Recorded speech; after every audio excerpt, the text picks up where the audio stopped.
A single wide trailer in a trailer park. Can you believe this? No farm, no cute apartment above the local 5 and dime overlooking the main street of small town America. What's it matter? For substantial rails of coke are lined up in front of me. The tightly rolled up 20 that I hold is my conduit to jagged tranquility. I wait for the green light from Rebecca. Yes, I said it. It's never ironic when you're getting fucked up. Well, it is. But this time it's different. And it's always different when you're getting fucked up in the same kind of fucked up way. From somewhere behind me, above me, in front of me, Neil Young sings.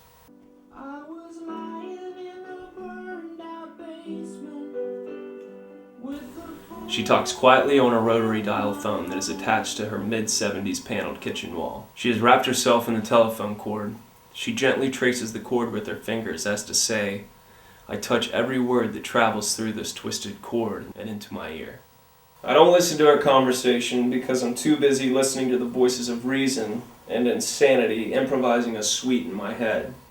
I eye old photos of a young girl and her mother that are randomly placed all over the bookless bookshelf and one heavily lacquered tree trunk coffee table that is playing host to my soon-to-be inhale lines of coke.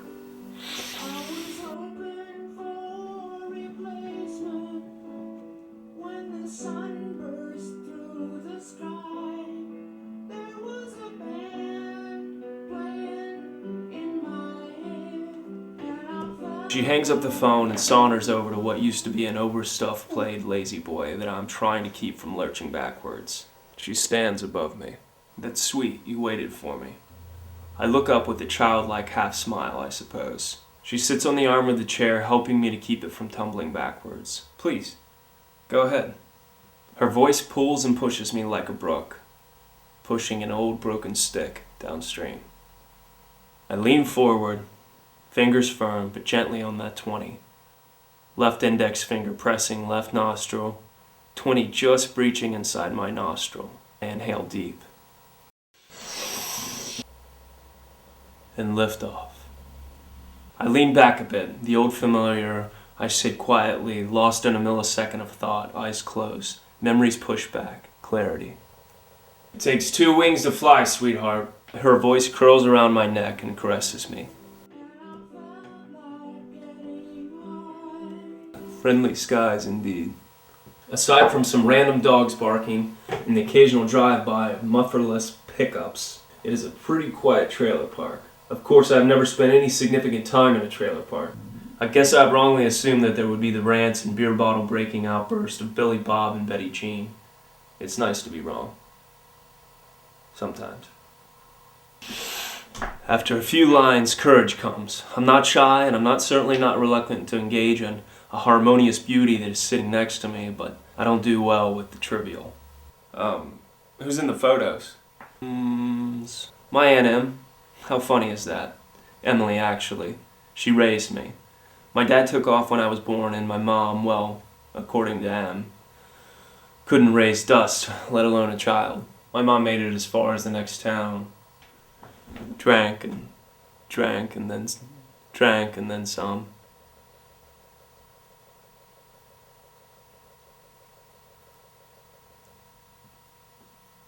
Till she killed herself.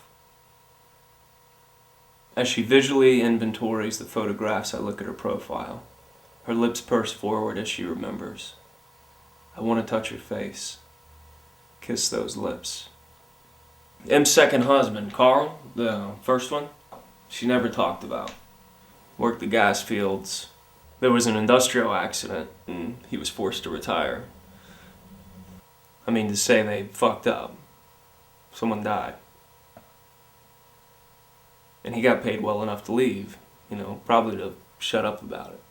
He bought the bar that you happen to be in today. Anyway, he died and left Em the bar in this lovely trailer. Rebecca leans forward and cleans up the 2 4 perpetual lines that are on the table.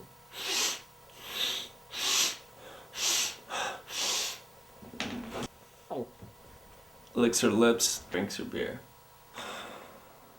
I am lost watching her. What's your story, stranger? Comfortable now, I lean over and do 2 more lines. No story, I'm just traveling through. Bullshit. We all got a story. I nod, and I enjoy the shock and awe of coke as it hits the back of my throat. The words jump out on their own, but it's all misdirection tossed in her direction nonetheless. Why me? She smiles at this.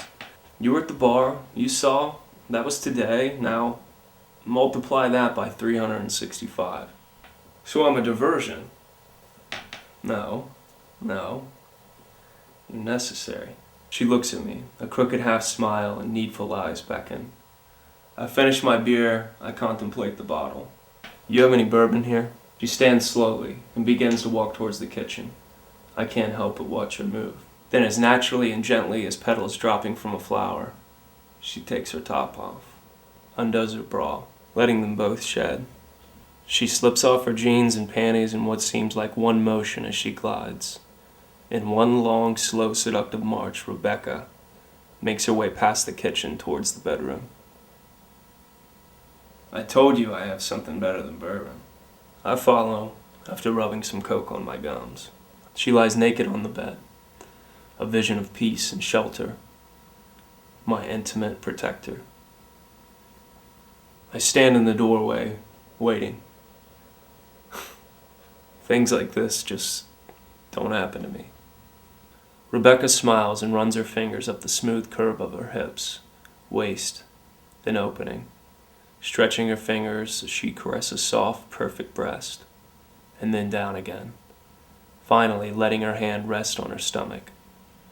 Her ocean eyes reel me in from across the bed. She is omniscient and familiar. Do I know you? Things like this happen to you more than you'd admit.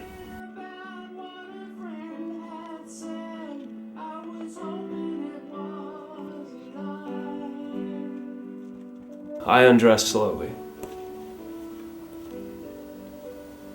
at ease, for the first time, ever. This excerpt's called Sometime Later, again, I think, by Jerry Spivack.